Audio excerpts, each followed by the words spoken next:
अब नेक्स्ट पढ़ते हैं हम चोलास के बारे में, साउथ इंडिया। तो चोलास के बारे में हमें देखना है। The Cholas came into prominence in the 9th century CE under Vijayalaya. ये बेसिकली कब इंपॉर्टेंट हुए? 9th सेंचुरी सी में विजयलया के टाइम पर।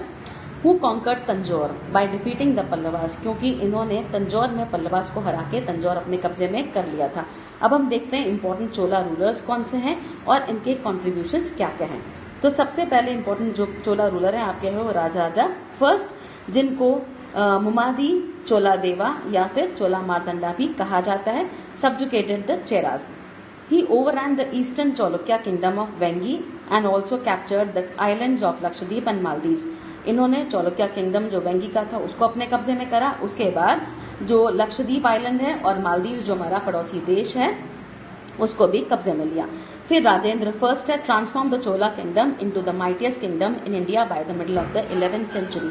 11th सेंचुरी के मिड तक आते आते चोला एम्पायर सबसे ज्यादा पावरफुल हो गया था, अपने माइटियस्ट पार्ट पे था और वो टाइम था राजेंद्र फर्स्ट वाला। He undertook military campaigns in north India. North India में मिलिट्री कैंपेन्स करी इन्होंने, रिवर गंगा को क्रॉस किया। उसके बाद नदन किंगडम्स के जो भी राजा थे उनको डिफीट करके आगे बढ़े। टू मार्क हिज विक्ट्री, अपनी विक्ट्री को दर्शाने के लिए what he did, he assume the title of Gangai Konda. इनको गंगाई कोंडा का टाइटल दिया गया, यानी गंगा पे जीतने वाला। He annex the whole of Sri Lanka, फिर श्रीलंका पूरा जीत लिया। Establish supremacy over the Pandyas and Pala kings, Pandyas और पाला किंग्स उनमें भी सबसे सुपीरियर हो गए। And also expanded commercial contacts with the Malaya peninsula. उसके अलावा मलाया पेनिसुला के साथ में भी इनके कमर्शियल कॉन्टैक्ट स्टार्ट हो गए, यानी व्यापारिक लेन देन शुरू हो गया। अब हम देखते हैं एडमिनिस्ट्रेशन किसका? चोलास का। Chola king headed the administration and ran it with the help of his ministers. Cholas का जो एडमिनिस्ट्रेशन था वो उनके मिनिस्टर्स के द्वारा उनकी हेल्प से चलता था। The Chola arm forces consisted of cavalry, infantry, elephants and a strong navy. इनकी चोला आर्मी के अंदर पैदल सैनिक भी थे, इन्फेंट्री, उसके अलावा आपके घुड़सवार, पैदल सैनिक, एलिफेंट्स पे चलने वाले और स्ट्रॉन्ग अच्छी खासी नेवी भी थी जो पानी के जरिए युद्ध करने में सक्षम थी।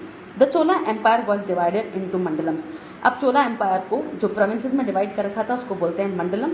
उसके बाद डिस्ट्रिक्ट जिनको वलंडूज कहा जाता था, और हर वलंडू के अंदर बहुत सारे गांव हुआ करते थे। Large towns formed a separate unit called तानियार।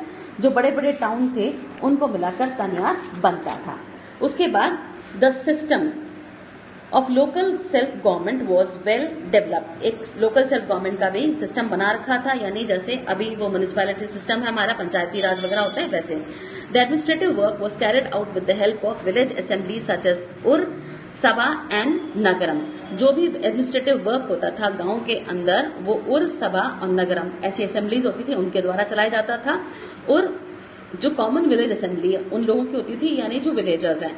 सभा के अंदर was the assembly of learned man, जो विद्वान लोग थे गांव के, उनकी असेंबली सभा कहलाती थी। And Nagaram consisted of merchant, trader and artisans. उसके अलावा जो व्यापारी, ट्रेडर्स थे और आर्टिजन्स जो थे उन सबको मिलाकर बनता था नगरम।